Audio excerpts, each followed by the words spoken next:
Halo dan selamat datang kembali. Hari ini kita mau melakukan sesuatu yang sedikit berbeda. Di depan kita ini ada setumpuk dokumen resmi pemerintah. Biasanya kan baca ginian bisa bikin ngantuk ya. Tapi yang satu ini, tertanggal 2 Januari 2026, kayaknya punya potensi jadi gempa kecil yang mengubah cara anak-anak kita belajar di sekolah.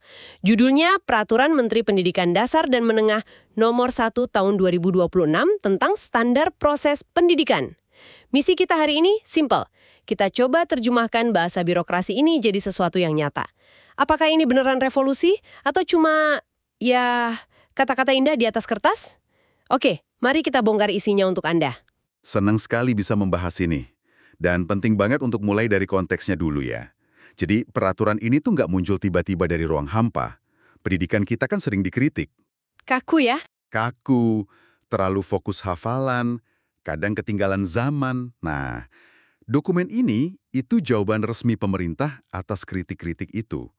Peraturan ini secara eksplisit menggantikan aturan yang lama yang dari tahun 2022. Tujuannya ambisius banget, menyesuaikan cara kita belajar mengajar dengan perkembangan zaman, teknologi. Kebutuhan sekarang gitu ya? Betul. Dan ini berlakunya untuk semua jenjang, dari PAUD sampai SMA SMK. Jadi cakupannya masif. Oke, jadi ini upaya perbaikan besar-besaran. Waktu saya baca bagian awalnya ada 3 kata yang terus muncul dan kayaknya jadi fondasi semuanya.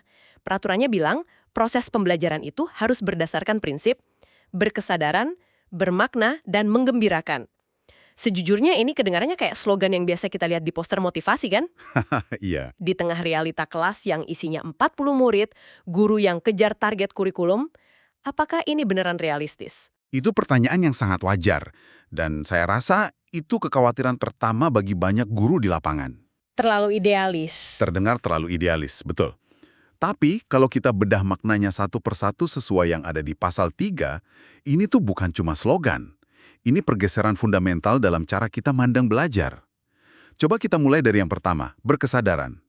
Ini bukan cuma soal murid tahu tujuan belajarnya apa, tapi lebih dalam dari itu. Ini tentang menumbuhkan kesadaran, kenapa materi ini penting buat saya. Oh, oke. Tujuannya itu memindahkan pusat kendali belajar dari guru ke murid. Saat murid merasa punya proses belajarnya sendiri, mereka nggak lagi jadi penumpang pasif, kan? Iya, ya. Mereka mulai bertanya, cari tahu sendiri, dan ngatur cara belajarnya. Saya ngerti. Jadi ini tentang menumbuhkan kemandirian ya. Bukan lagi cuma dikasih tahu pelajari ini karena nanti keluar di ujian. Tapi ini kan nuntut guru buat bisa nyambungin setiap materi ke dunia murid. Yang pastinya beda-beda banget. Terus gimana dengan prinsip kedua, bermakna? Apakah ini kelanjutannya? Tepat. Keduanya nyambung banget. Prinsip bermakna itu antitesis dari belajar untuk dilupakan.